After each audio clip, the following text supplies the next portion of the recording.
मित्रांनो नमस्कार. मी आज पोहोचलोय सोलापूरच्या ऐतिहासिक भुईकोट किल्ल्याच्या खंदक बागेत, जिथे फक्त झाडांची सावली नाही तर विचारांचीही सावली आहे. जिथे फक्त लोक एकत्रित येत नाहीयेत तर पुस्तके, विचार आणि माणुसकी एकत्रित येत आहे. मोबाईलच्या स्क्रीनमध्ये अडकलेल्या या युगात अंगठ्यांची धावपळ वाढली, पण पानांची उलथापालथ मात्र कमी झाली. सोशल मीडियाच्या गोंगाटात पुस्तकांचा शांत आवाज कुठेतरी हरवत चालल्याची खंत अनेक जण व्यक्त करतायत. मात्र या खंतीला आशेचा किरण दाखवणारी काही वाचनवेडी माणसं सोलापुरात एकत्रित आली आहेत. त्यांचं नाव आहे प्रिसिजन बुक क्लब. दर रविवारी सकाळी या निसर्गरम्य वातावरणात पुस्तक प्रेमींची ही अनोखी मैफल भरते. इथे पद, प्रतिष्ठा, वय, व्यवसाय यांची कोणतीही भिंत नाही. असतो तो फक्त पुस्तकांचा सुगंध, विचारांचा संवाद आणि ज्ञानाचा अखंड प्रवाह. कोणी कविता वाचतो, कोणी कादंबरीचा अनुभव सांगतो, तर कोणी एखाद्या पुस्तकाने आयुष्यात घडवलेला बदल मांडतो. चहाच्या एका कपाबरोबर इथे विचारांची देवाणघेवाण होते आणि प्रत्येक भेटीत नवी मैत्री, नवी प्रेरणा जन्म घेते. आजच्या डिजिटल युगात वाचन ही केवळ सवय नसून विचारांना दिशा देणारी संस्कृती आहे. याची जाणीव हा बुक क्लब करून देत आहे. चला तर मग आपणही जाणून घेऊया या अनोख्या वाचन चळवळीबद्दल. भेटूया या पुस्तक वेड्या मित्रांना आणि ऐकूया त्यांच्या प्रेरणादायी कथा. वाचन चळवळ सुरू करणारे श्रीधर खेडगीकर, त्यांची ही संकल्पना आहे आणि त्यांच्याशी आज मी बोलणार आहे. मोबाईलचं युग आहे, धकाधकीचं एकंदरीत आयुष्य आहे आणि टी व्ही शेड्यूलमध्ये आपण वाचन थोडंसं कमी करतो आहे. आणि एकंदरीतच सोलापुरात ही परिस्थिती फार वेगळी आहे आणि आत्ता जी माणसं पुस्तकं वाचतात त्यांना पण वेळच म्हणावं लागेल, अशी एकंदरीत परिस्थिती सोलापुरातच नाही तर सगळीकडेच आहे. ती वाचन संस्कृती कुठेतरी लोप पावत चाललेली आहे. तर ही संकल्पना तुम्हाला कशी सुचली आणि का करावं असं वाटलं तुम्हाला इथे सोलापुरात? माझ्या मागं डॉक्टर संध्या रघुजी मॅडम आहेत. यांनी 2013 साली निहारिका बुक क्लब सुरू केला आणि तेव्हापासून अव्याहतपणे दर महिन्याच्या पहिल्या रविवारी त्या निहारिका बुक क्लब चालवतात. त्यातनंच प्रेरणा घेऊन हे काहीतरी मोठ्या प्रमाणावर करता येईल का म्हणून विचार होता.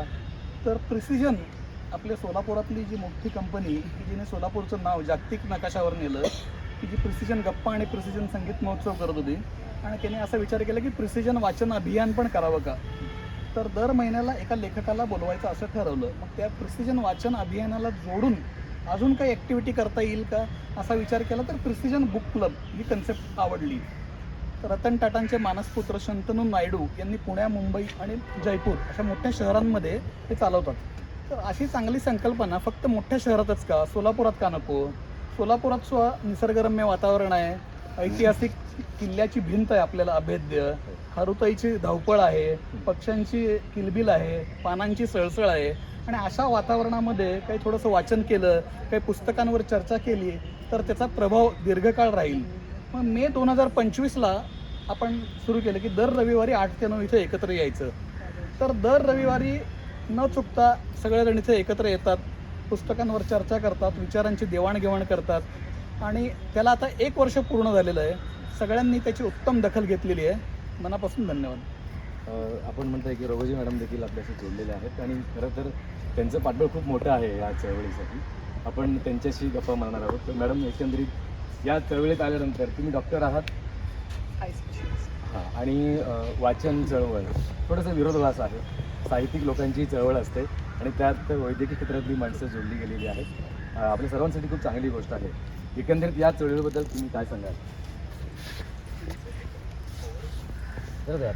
सोलापुरात याआधी पण काही अगदी खूप ज्येष्ठ महिलांचे बुक क्लब असं म्हणावं आपण त्यांना नावं, विशी होती, त्यांची बुक विशी होती.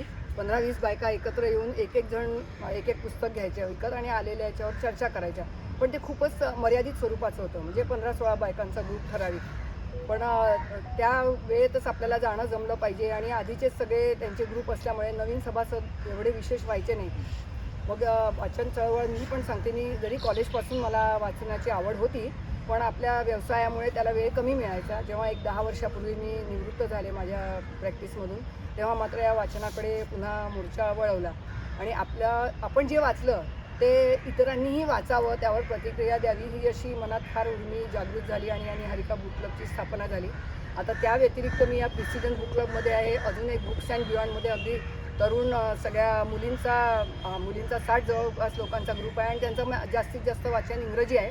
माझं इंग्रजी कमी असल्यामुळे मी तरी त्यात जाते, कारण ऐकणं हाही तितकाच आनंदाचा भाग आहे. आपण वाचलंच पाहिजे प्रत्येक वेळेला असं नाही, ऐकण्यातही आनंद असतो.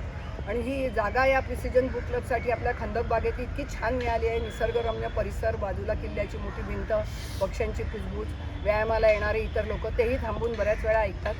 आणि खूप मोठा प्लॅटफॉर्म नाही आहे, त्याच्यामुळे आपल्याला खूप छान सादरीकरण आलं पाहिजे आणि एवढ्या मोठ्या ऑडियन्ससमोर दबून न जाता इथे सगळेजण आपण जे वाचलं ते थोडक्यात अगदी 5 ते 7 मिनिटात एखादा लेख वाचन असेल, एखादा पुस्तक परिचय असेल, एखादं कविता वाचन असेल, असं सादर करतात. त्याच्यामुळे मला वाटतं ही वाचनाची आवड सर्वांमध्ये पसरावी, याच्यासाठी याचा खूप छान उपयोग झाला आहे. 1 वर्ष सातत्याने खेडगीकर यांच्याकडे झाला आहे. यातूनच आणखी एक छानशा कार्यक्रमाचा जन्म झाला. म्हणजे आमच्याचपैकी या बुक क्लबमधले 4 लोक आम्ही एक प्रेमाच्या कविता, प्रेम एक अनुभूती म्हणून तयार केलेलं आहे. विविध म्हणजे आपल्या नातेवाईकांचं प्रेम, पृथ्वीवरचं प्रेम, मुलांवरचं प्रेम, निसर्गावरचं प्रेम, याच्यावर आधारित आम्ही कविता असा कार्यक्रम केला. आणि मला तो कार्यक्रम जास्तीत जास्त महाविद्यालयांमधील विद्यार्थ्यांपर्यंत पोहोचवायचा आहे की त्यांना हे सगळे जुने साहित्यिक त्यानिमित्ताने ओळखीचे व्हावे. कुसुमाग्रजांपासून बाबा बोरकर आहे, पाडगावकर आहे, इंदिरा संत आहे, शांता शेळके आहेत, या सगळ्या कवितांची एक बांधणी आम्ही केली. तो एक कार्यक्रम आमचा रोटरी झाला. आता अर्थात कॉलेजेसना सुट्ट्या आहेत, पण कॉलेजेस सुरू झाल्यावर आम्ही या प्रिसिजनतर्फे हा कार्यक्रम सगळ्या कॉलेजेसमध्ये करू शकतो. आणि इतरही लोकांनी आपल्याकडे नशिबाने एवढ्या छान वाचनालय प्रत्येक भागात आहे. हिराचंद निमचंद तर सगळ्यात जुनं आहे, तिथे जाऊन सभासद व्हावं, कधी पुस्तकं विकत घ्यावी, कधी मित्रांकडून घ्यावी, वाचलेल्या पुस्तकांचं व्हॉट्सअप ग्रुप असतील त्यावर शेअर करावं, अशी सर्वांना विनंती आहे. खूप खूप धन्यवाद मॅडम, खूप चांगली माहिती तुम्ही दिलेली आहे. मॅडमच्याशी आपण गप्पा मारणार आहोत. मॅडम, त्यासोबत डॉक्टर किरण पाठक मॅडम देखील आहेत, त्या देखील या वाचन चळवळीशी जोडले गेलेले आहेत. एकंदरीत त्यांच्या भावना काय आहेत ते आपण आता जाणून घेणार आहोत. मॅडम नमस्कार, काय सांगाल एकंदरीत या चळवळीबद्दल? या चळवळीबद्दल सांगायचं तर गेली 1 वर्षभर हा कार्यक्रम प्रिसिजननी सुरू केलेला आहे. त्याआधीही रघोजी मॅडम म्हणाल्या तशा बऱ्याच ठिकाणी विभागांमध्ये महिलांची लायब्ररी असं संकल्पना सुरू आहे. मी देखील तुपकर मॅडम सुयश गुरुकुलच्या ज्या होत्या त्यांच्या लायब्ररीमध्ये बरेच काळ मी जात होते. आमचं नेहमी मग असेच पुस्तक वाचन, त्याच्यावर आपलं सांगणं वगैरे असं होतं, त्यामुळं या प्रवाहात आहे. पण त्याही पलीकडे जाऊन म्हणायचं तर माझ्या गावाने मला खूप समृद्ध केलं, हे मला अतिशय. आणि माझं गाव माहेर जे 1ली ते 10वी श्रीरामपूरमध्ये गेलं तर तो शुगर बेल्ट होता आणि त्यामुळे सगळे आमदार महाराष्ट्राचं राजकारण तिथून हालायचं. आणि त्यामुळे संपूर्ण साहित्यिक हे पहिले कुठं करायचं, आपलं प्रकाशन असो किंवा काही कार्यक्रम, तर तो तिथं असायचा. सुरुवातीतून व्हायची. आता तुम्ही जेवढी नावं वाचली हे सगळे मी लाईव्ह ऐकलेले आहेत, बरेचसे कार्यक्रम लोक. तर मग पु ल देशपांडे असतील, गदी माडगुळकर असतील, व्यंकटेश माडगुळकर, ही सगळी मंडळी आमच्यात. आणि मग त्या काळामध्ये रोडवर बसून कार्यक्रम ऐकायचा, असं कुठं काही फार. लायब्ररी आमची अतिशय समृद्ध आहे. आता ती संपूर्ण लायब्ररी श्रीरामपूरची झाली, तर तिथून. आणि दुसरं निमित्त असं झालं की प्रिसिजनचा कार्यक्रम आहे वर्षभर, पण तुम्ही बरेच लोक, मॅडम तर येत नाहीत, मी येत नाही, कारण मला OPD टाईम असतो 6:30ला, मला ती वेळ जमत नाही. आणि प्रिसाईज असतो कार्यक्रम, त्यांचं टाईम खूप असतं. पण त्यांचं एक कौतुकास्पद भाग असा आहे, सगळं ऑनलाईन टाकलं जातं. त्यामुळे मी सगळे एपिसोड मी एकटीने वारंवार पुन्हा ऐकलेले आहेत आणि ते खूप व्यवस्थित टाकतात. कुठलंही त्याच्यामध्ये पब्लिकवर फोकस आहे, एखाद्या व्यक्तीवर फोकस आहे असं नाही. अगदी सुंदर एडिटिंग करून फक्त निखळ तुम्हाला जे पाहिजे, म्हणजे कार्यक्रमातला जो याचा सत्कार समारंभ हा वेळ न अगदी प्रिसाईज. खरोखर मला त्यांचं प्रिसिजनच्या टीमचं हे कौतुक वाटतं की आपल्याला घरी बसून आपल्या वेळेप्रमाणे 2-3 वेळा मी रिवाइंड करून एखादा घरातला देखील वेळ वाया जाऊ नये नाही, मी स्वयंपाक करताना ते लावते आणि ते ऐकते. सकाळच्या वेळात कुकिंग अवर्समध्ये मी सगळं निवांत ऐकते. तर आणि आणखीन एक आनंदाची बाब अशी झाली की सुहासिनी मॅडम आणि मी जनता बँकेवर आम्ही डायरेक्टर सोबत होतो, अगदी शेजारी, आम्ही दोघी लेडीज असल्यामुळे शेजारी. सुहासिनी ताईंचं मी खूप बारकाईने त्या काळी निरीक्षण आणि एक आकर्षण तर आहेच, संपूर्ण आज महाराष्ट्राचं नव्हे आंतरराष्ट्रीय आकर्षण आहे. तर त्या मॅडमचं मी खूप केलं की रिअली त्यांनी फक्त प्रिसिजन नावाने दिलं. वाचन असेल, टिपणं असतील, कुठल्या मिटिंगला येणं जमलं नाही की रिव्ह्यू घेणं, तर याही गोष्टी मला माझ्या आयुष्यात खूप काही देऊन गेलेल्या आहेत. आणि मी असं समजते की सोलापूरकरांचं हे रोल आता वाचन चळवळीचं महत्त्व मला असं वाटतं थोडक्यात सांगायचं तर वाचन हे आपल्याला त्रिकालदर्शी आहे. अगदी उदाहरण बघायचं इथल्या इथे उदाहरण तर मॅडमने आपल्याला भविष्यकाळ दाखवलं की तुम्ही काय करू शकता. सोनी सूदचं एक उदाहरण झालं, पण एक व्यक्ती ठीक आहे ते ॲक्टर असतील पण एक पाय उचला किंवा अनेक कोट्स त्यांनी आत्ता सांगितले. काटीकर सरांनी जे सांगितलं की रेल्वेने किती काम केलं, आज रेल्वे किती काम करते आहे आपल्या डोळ्यापुढे नसतं, पण ते जरी त्यांनी कोविडच्या उदाहरणातून सांगितलं तर आजही रेल्वे ते करते. पाण्याची आपल्याला माहिती लातूरनी पाणी पुरवठा केला, ट्रेननी पाणी पुरवठा, त्यामुळे तो वर्तमान दाखवला. आणि आता यांनी जे सांगितलं की भूतकालदर्शी की कोण कोण येऊन गेलं, तर मला असं वाटतं की आपल्या स्वतःला आपण जेव्हा मल्टीमीडियाचं युग आहे तेव्हा आपल्याकडे माहिती खूप असते, पण आपल्याला कुठलं टार्गेट गाठायचं हे काही नक्की नसतं. आपल्याला मग जसं झाडाला रानटी झाडाला वेड्यावाकडे फांद्या फुटतात त्या कशाही वाढतात, पण तेच जर त्याला जाळी टाकून आकार दिला तर एक अतिशय आकर्षक असा आकृतिबंध तयार होतो.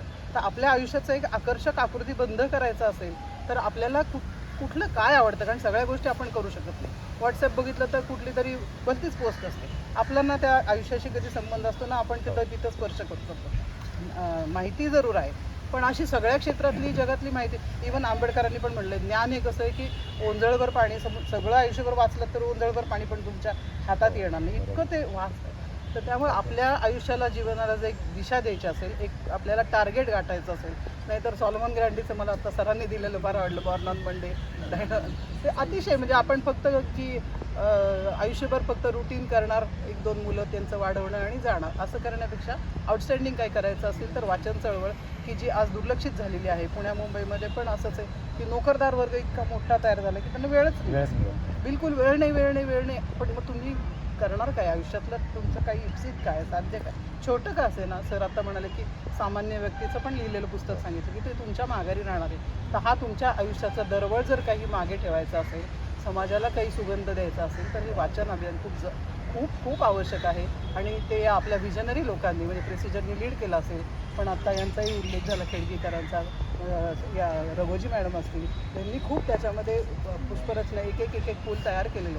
काटीकर सर असतील, अनेक लोक आहेत आपल्याकडे, दत्ता हलसगीकर आता जे या सगळ्यांनी एक करत ही चळवळ उभी केली. आणि मला अतिशय कौतुक वाटतं.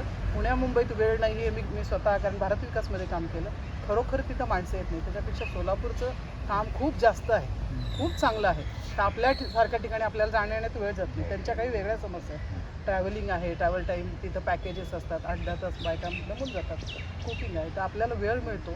हा सत्कारणी लावण्यासाठी खूप अतिशय अभिनंदनास्पद अशी गोष्ट आहे. आणि माफ करा आम्हाला वैयक्तिक जमत नाही, पण आम्ही तुमचे चळवळीचे हे आहोत, सहभागी आहोत चळवळीमध्ये. आणि धुरं आम्ही हळूहळू एक जण इन्व्हॉल्व होईल तसे सगळेच पुढे येणार आहेत. म्हणून पुन्हा एकदा प्रिसिजनचे रघोजी मॅडम, तुपकर मॅडम आज त्या नाही येत आहेत, पण त्यांनी खूप काही दिलं. शिक्षिका असल्यामुळे नाही किरण असं नाही की तुझं वाचायचं चुकलं आहे असं नाही. हा शब्द तो चुकलं म्हणायचं नाही, हा शब्द असा जर आला असता तर अधिक चांगला नसता का झाला. शिक्षकच होत्या त्या, म्हणून मला त्यांचंही इथं विशेष एक स्मरण होतं. आणि त्यांचे ऋण मी त्यांच्या ऋणातच राहायला आवडेल, ते फेडू नाही शकत. ठकार सर असतील, उडबस असायची, तेवढं योगदान आहे नाटकांमध्ये खूप. आता देखणे शिरीष देखणे आहेत, ह्या सगळ्या. आणि आणखीन एक मला आता तुम्ही म्हणाल की साहित्याची मॅडम तुम्ही कसं काय सर, आम्ही शेवटी माणूस आहोत, साहित्य आम्ही जगत असतो. आमच्या पुढे आमच्या पुढे दर क्षणोक्षणी अनेक व्यथांच्या कथा होतात, फक्त त्या लिहिल्या जात नाही. अनेक व्यथा येतात आणि जिवंत असतात, रसरशीत जगण्याला भिडता येतं. त्यामुळे साहित्य डॉक्टर हे अधिक चांगलं लिहू शकतात. म्हणजे साहित्यिकांबद्दल माझं ऑब्जेक्शन नाही, पण डॉक्टर पण लिहू शकतात. धन्यवाद. मी मला वाटतं साहित्यिक भाषेत मॅडम मी बोललेलं आहे. नाही साहित्यिक नाही, ते उत्स्फूर्त आलेली, मी काही नोट्स नाहीत. आणि आता माझा कार्यक्रमाला यायचा प्लॅन आहे नव्हतं, आम्ही वॉकिंगला दोघी चाललो होतो आणि सहज मनात ना आलेलं. मॅडमच्या काय भावना आहेत मॅडम, काय सांगायला एकंदरीत थोडक्यात सांगा. मी डॉक्टर सरोज बोर्डे वैद्यकीय महाविद्यालयामध्ये काम करते. गेली 36 वर्षापासून इथे आहे. एक 6 वर्षासाठी मी मुंबईला गेले होते जे हॉस्पिटलमध्ये. पण इथं थोडक्यात संध्या रघोजी मॅडमच्या घरी असलेल्या कार्यक्रमाला जाण्याची मला संधी मिळाली. आणि ते 2-3 वर्षापासूनच डॉक्टर किरण पाठकनी म्हणाली चल आपण एका कार्यक्रमाला जायचं आहे. मला वाटलं असं काहीतरी नेहमीसारखा ग्लॅमरस काहीतरी मोठा कार्यक्रम असेल, पण मॅडमच्या घरी राहत्या हॉलमध्ये जे आम्ही थोड्या महिला पुरुष असे सगळे होते. आणि खाली रघोजी सर खाली वेलकम करण्यासाठी या तुम्ही, आणि तुम्ही नवीन आहात किंवा पर्सनली मॅडम अगदी नावानिशी ओळखून या आदरातिथ्य करणं, चहा देणं वगैरे इतका घरगुती ह्याच्यामध्ये इतकं छान वाचनाचा कार्यक्रम सुरू झाला. मी पाहिला आणि मला खूपच तो प्रभावी माध्यमातून प्रभावी कार्यक्रम वाटला. आणि त्याचप्रमाणे मी प्रत्यक्ष तो प्रिसिजनचा जो कार्यक्रम आहे शनिवारी असतो, तो माझं वैद्यकीय म्हणजे कॉलेजचं टाईम संपल्यानंतर 5ला संपल्यानंतर मी 6ला बरोबर तो कार्यक्रम सुरू व्हायचा. 6:15ला अगदी एक्झॅक्ट टाईममध्ये. आणि इतका छान किरण मॅडमनी सांगितल्याप्रमाणे इतका पद्धतशीर शिस्तबद्ध कार्यक्रम तो मी असायचा. आणि मी तिथं जाऊन बसायचे, म्हणजे 6:15ला 6ला जाऊन तिथं बसायचे. बरेचसे कार्यक्रम प्रिसिजनचे मी स्वतः अटेंड केले, हजर राहिले आणि त्याच्यातून मला खूप आनंद मिळाला. नेहमी माझ्या वडिलांनी वगैरे लहानपणापासून असं मला शिकवलं की आपल्याला मेडिकलला जायचं आहे, डॉक्टर व्हायचं आहे, तर काही दुसरं वाचायचं नाही, फक्त अभ्यासाचं वाचायचं. हे एक वातावरण त्यावेळेला होतं की मुलं बिघडतात व इतर वाचायचं नाही. अजिबात वाचनाचा संस्कार नव्हते. आणि ऐकायचं, म्हणजे मॅडम म्हणतात तसं ऐकण्यातून सुद्धा खूप आनंद होतो, माहिती मिळते आणि संस्कार होतात. तर मला असं ऐकण्याचं खूप म्हणजे आवडतं. आणि मनापासून लाईव्ह प्रोग्राम अटेंड करणं, त्याच्यातून आनंद घेणं हे खूप मला तर हा प्रेस्टिजनचा प्रोग्राम अतिशय आवडतो. मी प्रत्यक्षच मी खूपशे अटेंड केलेले आहेत. आणि मला ते वैद्यकीय हे जर आमचं कार्य सोडून, म्हणजे वैद्यकीय मेडिकल कॉलेजमध्ये म्हणजे टीचिंग असतं, MBBSची मुलं, MD मुलं, हे म्हणजे किंवा सगळ्यांचंच न संपणारंच काम आहे. त्यांच्यामध्ये इन्व्हॉल्व होतं, रेक्टर म्हणून काम करावं लागतं, त्यांच्या अडचणी समजावून घ्यावं लागतात. अशा एखाद्या येतात मुली की म्हणजे आता मला वाटतं मी पण थोडंसं कार्य करते, पण आता सोनू यांचं काम, बऱ्याचशा यांचं काम, सोशल काम पाहिल्यानंतर आपलं काम खूपच सोडायचं. एखादी गरीब मुली असतात, त्यांना जेवणाची किंवा याची सुद्धा भ्रांत, मेसचं बिल द्यायची भ्रांत असते. मग ते मी मेसचं बिल कुठंतरी कॅन्सल करावं आणि एखादा पैसे द्यावे, की इतकंपासून मदत करावी लागते. तसं ते थोडंफार करते. किंवा एक गरीब मुलांच्या शाळेमध्ये जाऊन तिथं थोडंफार त्यांना मुलांना खाऊ वाटायचं किंवा त्यांना आरोग्याबद्दल माहिती द्यायचं, हे थोडं मी काम करते. पण मॅडमच्या ह्या जो कल्चर, वाचन संस्कृती, वाचन याच्यातून जे मला प्रेरणा मिळते ती खूप मोलाची वाटते. आणि किरण मॅडमचं पण काम, त्यांचं वैद्यकीय काम, सोशल, आणि आता मी प्रत्यक्ष ऐकलं, आम्ही अवेअर पण नव्हतो, इथं आलो आणि सहज आम्ही हा कार्यक्रम अटेंड केला. आणि तिच्या बोलण्यातून आता बरीचशी माहिती कळाली तर हे खूप मोठं काम आहे. आणि आपल्या सोलापूरसारख्या सुद्धा या ठिकाणी इतकं मोठ्या कामाचं होतं आहे. यांच्यासारखे सोशल मीडियाचे लोक आम्हाला ते ॲप्रिशिएट करतात, रिकग्निशन देतात. ही सुद्धा सोलापूरचे मला प्राऊड, खूप अभिमानास्पद गोष्ट आहे. आणि मी ह्या आंदोलनात आम्ही भाग घ्यायचं आम्हाला संधी मिळते, ते आम्ही स्वतःला खूप भाग्यवान समजते. धन्यवाद. तुम्ही खूप छान पद्धतीने सहभागी होत आपल्या भावना व्यक्त केल्या आहेत. आपल्याकडे आपल्यासोबत स्वतःच्या अधिकारात यंग जनरेशनला बिलॉंग करणारी सई आमच्या मित्राची मुलगी म्हणून ही देखील इथे आहे. आणि खरं तर या सगळ्यांमध्ये आपण पाहतोय तर ती एकटी तरुण आहे आणि यंग जनरेशनला ती बिलॉंग करते आहे. आणि या सगळ्या सिनियर सिटीजन ज्या आहेत त्यांच्या पावलांवरती पाऊल टाकत ती पुढे चाललेली आहे आणि ती देखील या चळवळीशी जोडली गेलेली आहे. सई, तुला काय वाटतं एकंदरीत? तुझे सगळे फ्रेंड्स आता झोपलेले असतील, रविवार आहे आणि मस्तपैकी भेटी घेत असतील कदाचित, आणि तू मात्र इथे एकटी आलेली आहे. तुझ्यासोबत तुझ्या एजमध्ये कोणीच नाही आहे. तू त्यांना मिस करतेस का? ही वाचन चळवळ तुला खूप महत्त्वाची वाटते? मला ॲक्च्युली माझ्या झोपेपेक्षा आणि रेस्टपेक्षा हे म्हणजे वाचन वगैरे खूप इम्पॉर्टंट वाटलं. म्हणून माझ्या कॉलेजची डबल शिफ्ट असून सुद्धा मी सकाळी लवकर अलार्म वगैरे लावून उठून आले इकडे. आणि मुळात चळवळ वगैरे एवढं काय माझं इंटेन्शन नाही आहे, जस्ट माझी आवड आहे. आणि मला नवीन नवीन जेनरा मिळावेत पुस्तकाचे, कुठल्या टाईपचे मी वाचू शकते, म्हणून मी हा क्लब जॉईन केला आहे. ॲक्च्युली माझ्या एजचे लोक ते पार्टीज क्लब जॉईन करतात आणि मी हा क्लब जॉईन केला आहे, त्यामुळे कॉन्फ्लिक्ट्स खूप झाले ग्रुपमध्ये. बट ओके, मला हा क्लब खूप आवडला आहे. आणि आज जनझी म्हणजे खूप युनिक कॉन्सेप्ट वाटली की like somebody is gathering for books. It's totally unique. Yes. आणि म्हणून मला हे खूप कंटिन्यू करावं असं वाटलं. मध्ये 2-3 वेळा माझ्याकडून मिस झालं माझ्या स्केड्यूलमुळे, पण लाईक खूप म्हणजे आपण म्हणू शकतो की लाईक सोलापूरची फ्लॅगशिप आहे ही, like books and museums and history etcetera. आणि त्यामुळे मला लाईक खूप नवीन लोकांशी लाईक इंट्रोडक्शन झाले, नवीन लोक भेटले, काही बाबांचेच मित्र भेटले नवीन. So it's nice to go. कोणती पुस्तकं तुला वाचायला जास्त आवडतात? मी ॲक्च्युली वाचायला आवडतात म्हणण्यापेक्षा प्रत्येक जनर एन्जॉय करते. बरं. आता लाईक मी पहिल्या दिवशी जेव्हा आले होते तेव्हा मी खूप टाईपची पुस्तकं सॉर्ट केली होती. I hope doctor Sandhya knows that. म्हणजे इतिहास माझा फेवरेट विषय आहे, तरी पण मी टेक्नॉलॉजी वाचते, AI वाचते. मग द इंडस्ट्री 4.0 लॉन्च झालं होतं. मी त्याचं पुस्तक 2 दिवसात वाचून कंप्लीट केले just because I was curious on that. मी ज्या जनरामध्ये क्युरियस आहे मी तेच वाचते. असं काही नाही की हे माझं हेच फेवरेट आहे. माझी ज्यात क्युरिओसिटी जाते अच्छा अच्छा. मी तेच वाचते. एरिया ऑफ इंटरेस्ट तो पार्ट वेगळा आहे आणि क्युरियोसिटी पार्ट वेगळा येस, आहे. इथे मी जस्ट आउट ऑफ क्युरिओसिटी आहे, so you can just grab my curiosity. क्युरियोसिटीमधून एक वेगळ्या गोष्टी घडतात हे Yes. महत्त्वाचं आहे. खूप छान वाटलं तुझ्याशी बोलून. तुझ्याशी परत मी नंतर तुझी वेगळी मुलाखत त्याच्यावरती घेईन. नक्की. माझ्यासोबत इथे जोडी आहे एकंदरीत. त्यांचं टी शर्ट देखील खूप छान आहे दोघांचे आणि इट मीन्स दॅट की एक असा मेसेज असतो की सगळ्या गोष्टी कशा जोडून आल्यात ना की ते आयुष्य जगायला खूप सोपं होतं. दोघेही टी शर्टवरून तुम्ही ओळखत असाल की दोघे देखील जोडी नवरा बायकोचीच आहे असं म्हणावं काय हरकत नाही आहे. तर तेही देखील इथे जोडलेले आहेत आणि पुरवन सर आहेत, त्यांना LIC ते काम करतात आणि त्याचबरोबर स्कूलमध्ये देखील आहेत आणि संपूर्ण सोलापूर शहर त्यांना ओळखतं. तुमच्या भावना काय आहेत, काय सांगाल वाचन चळवळीबद्दल? मॅडम तुम्ही नंतर बोलायचं.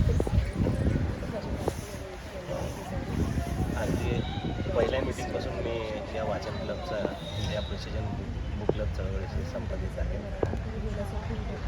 वाचायचं असं मला विशेष आवड नाही. मी फक्त येतो, हे सगळे लोक इतके हुशार आणि इतके तज्ज्ञ लोक आहेत. हां, यात मी काहीही नाही, शून्य आहोत. आपण इथं आल्यावरच लक्षात येतं की आपण शून्य आहोत. आणि हे लोक जे मेहनत घेऊन ह्यांचा वेळ काढून आठवडाभर हे लोक वाचतात. आठवडा ह्यांनी घातलेलं असतं ह्या पुस्तकांसाठी, पण इथं आल्यावर 5 मिनिटात मला त्या पुस्तकांची माहिती मिळते. ते वाचलेला आनंद म्हणजे मिळतो. वाचण्यापेक्षा आपण बस बस बस ऐकणे ही कला आहे. ऐकण्यात जे मला आनंद आहे. हां, अगदी डॉक्टर किरण पाठक मला वाटते संचारला सदर असायचं आपलं. आवटे साहेब, आवटे साहेबांकडे येत होते तुम्ही? हो हो हो हो हो आयुर्वेदावर म्हणजे जास्त व्यवस्थित हे आहे. आवटे साहेबांकडे येत होते तुम्ही संचारला? संजय आवटे, मी संचारला होतो त्यावेळेस. हां होय होय होय होय होय असायचं. म्हणजे तेवढं एक फायदा होतो. सगळे वाचतात आठवडाभर, आपण इथं 5 मिनिटं त्या म्हणजे त्यांचं पुस्तक परीक्षण ऐकलं की आपल्याला वाटलं पुस्तक बस बस बस बस पुस्तक वाचल्याचं फायदा. Thank you so much. आपल्यासोबत GST अधिकारी विकास दांडोरे सर आहेत, ते पण या वाचन चळवळीशी जोडले गेलेले आहेत. सर, एकंदरीत काय भावना तुमच्या आणि या चळवळीमध्ये का तुम्ही जोडले गेलेले आहात आणि एकंदरीत तुम्ही पुस्तक परीक्षण देखील करताय आणि लिहिताय देखील, त्याबद्दल श्रीधर सर बोलत होते, काय सांगा? नमस्कार, मी विकास दांडोरे. सरकारी नोकरीच्या निमित्ताने बदली हा आमचा अपरिहार्य भाग आहे. त्यामुळे प्रत्येक ठिकाणी नवीन शहरात गेले की पहिल्यांदा घर शोधणं आणि दुसरी गोष्ट म्हणजे वाचनालय शोधणं. मग इथं सोलापुरात आल्यानंतर सुद्धा पहिल्यांदा विकास वाचनालयाशी जोडलं गेलो. त्यानंतर निहारिका बुक क्लब टोगोजी मॅडम आणि त्यानंतर मग खिडकीकर सरांचा परिचय झाला आणि त्यांनी, मॅडम म्हणतात तसं खरंच चुंबक आहे, त्यांनी प्रिसिजन बुक क्लबशी मला जोडलं गेलं. आणि याच्यामध्ये वाचनाबद्दलच मला बोलायच्या 2 गोष्टी फक्त सांगायच्या की निरंजन घाटे हे जे लेखक आहेत त्यांनी असं म्हटलं आहे की वाचन म्हणजे तुमचं एका छोट्याशा खोलीमध्ये एक पुस्तक घेऊन तुम्हाला जग प्रवास घडण्याची संधी आहे, ते वाचण्याच्या निमित्ताने मिळते. ते अगदी शब्दशः खरं आहे. आणि पाउलो कोएल्होचं एक रिसेंटली बुक वाचलं मी, त्याच्यामध्ये ते द आर्चर नावाचं पुस्तक आहे. त्याच्यामध्ये असं म्हटलं की आपलं आयुष्य म्हणजे एक धनुष्यासारखं आहे. तर धनुष्याची प्रत्यंचा आपण जर अशी ओढून ठेवली तर ते धनुष्य म्हणजे कुचकामी ठरतं कालांतराने. तर आपल्याला वेळोवेळी ती धनुष्याची प्रत्यंचा आहे ती सोडून ठेवावी लागते, म्हणजे जेव्हा ती परत जोडली जाईल तेव्हा ते तेवढ्याच इफेक्टिव्हली धनुष्य आपण वापरू शकतो. तर आपल्याला हे आपल्या आयुष्याचे रिलेटेड करायचं म्हटलं तर आपल्या आयुष्यातला जो स्ट्रेस आहे तो स्ट्रेस आपण दिवसेंदिवस वाढतच जातोय.